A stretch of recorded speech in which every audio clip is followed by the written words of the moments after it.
여러분, 지방은 언제 생길까요? 먹고 바로 눕거나 너무 많이 먹었을 때? 아닙니다. 지방은 바로 이때 생깁니다. 안녕하세요, 운동대장입니다. 오늘은 잘 먹고 어떻게 살을 뺄 수 있을까? 그동안 대부분의 사람들이 놓치고 있던 너무나 기가 막힌 핵심 한 가지를 알려드리겠습니다. 영상을 끝까지 보시면 왜 살이 찌는지, 어떻게 하면 먹어도 살이 안 찌는지, 그리고 지방이 실제로 빠지는 타이밍까지 명확히 이해하실 수 있을 거예요. 우리가 빵 한 조각을 먹게 되면 입속에서 아밀라제라는 효소가 나와 탄수화물을 포도당으로 쪼갭니다. 이 포도당이 위를 지나 소장에 도착하면 흡수되어 피 속으로 들어갑니다. 이제 이 포도당은 혈관을 타고 온몸을 돌며 에너지를 전달합니다. 가장 먼저 도착하는 곳이 간이에요. 간은 몸의 물류센터로 포도당을 각 기관으로 보내고 남은 당은 글리코겐 형태로 잠시 저장됩니다. 하지만 이 용량은 아주 작아요. 밥 반 공기 정도면 금방 꽉 찹니다. 그럼 남은 포도당은 어떻게 될까요? 간이 어쩔 수 없이 그 남은 당을 지방으로 바꿔서 저장합니다. 그래서 탄수화물을 많이 먹을수록 지방간이 생기고 살이 찌는 거예요.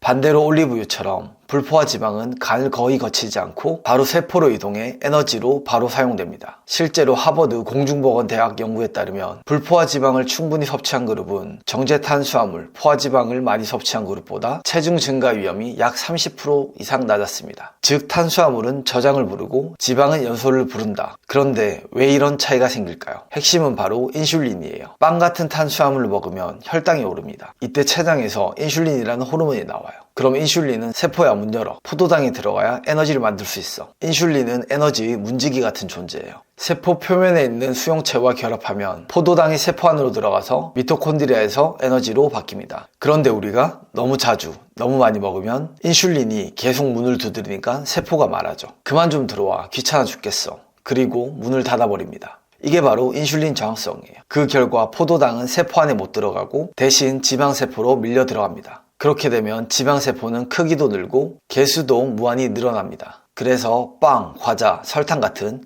정제탄수화물 자주 먹으면 인슐린이 계속 분비되고 지방은 계속 쌓이게 됩니다. 반대로 불포화 지방을 먹을 땐 인슐린이 거의 나오지 않습니다. 이때 지방 저장 신호가 꺼지고 오히려 지방이 에너지로 연소되죠. 인슐린이 높으면 지방이 쌓이고 인슐린이 쉬면 지방은 빠집니다. 그런데 인슐린이 많이 나오는 것 자체도 문제지만 더 문제는 고장이 날 수도 있습니다. 하루 3끼 이상 먹고 그 사이에 음료, 간식으로 자극을 주면 췌장은 하루에도 수십 번 인슐린을 내보냅니다. 세포는 더 이상 받지 않아요. 그만 와, 문 닫을게. 결국 인슐린은 제 역할을 못하고 세포는 에너지를 받지 못해 남은 당은 계속 지방으로 저장됩니다. 이게 바로 살이 안 빠지는 몸, 기초 대사량이 낮은 몸, 요요가 오는 몸. 그래서 먹는 양을 줄이기만 해서는 소용이 없습니다. 인슐린을 높게 유지한 몸은 에너지를 꺼내줄 수 없기 때문이에요. 그럼 어떻게 해야 될까요? 첫 번째는 식사 순서를 바꾸세요. 식사 시 단백질, 지방, 야채, 탄수화물 순으로 드세요. 이렇게 하면 같은 걸 먹더라도 인슐린 반응이 훨씬 안정화됩니다. 교토대학 연구에 따르면 밥을 먼저 먹은 그룹보다 탄수화물을 마지막에 먹은 그룹은 식후 혈당이 40% 이상 낮았고 인슐린 분비량도 줄었다는 연구 결과가 있습니다. 즉 식사만 바꾼 같은 식사라도 지방 저장률이 달라집니다. 단순하지만 정말 효과가 있는 원리예요. 두 번째는 인슐린에게 휴식을 주세요.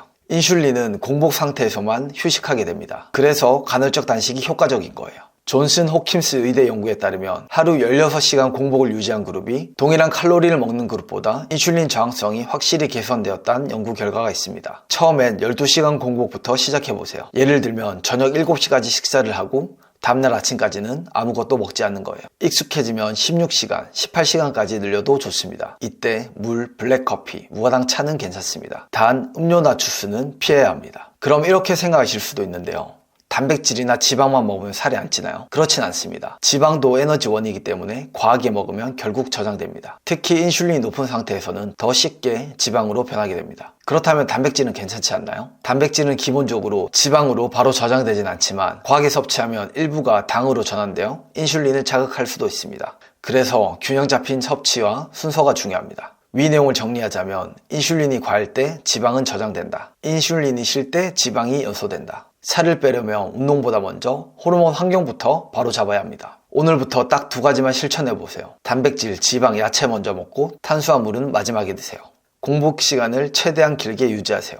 하루 최소 12시간 이상을 유지하는 것을 추천드립니다. 이 두 가지만 지켜도 몸이 스스로 지방을 태우는 방향으로 바뀌게 될 거예요. 오늘 준비한 영상은 여기까지입니다. 아래 고정 댓글에 운동 없이 지방만 깔끔하게 빼는 영상을 남겨두었으니 함께 보시면 도움이 될 거예요. 앞으로도 다이어트와 건강에 대한 영상을 편하게 받아보고 싶다면 구독과 좋아요 부탁드립니다.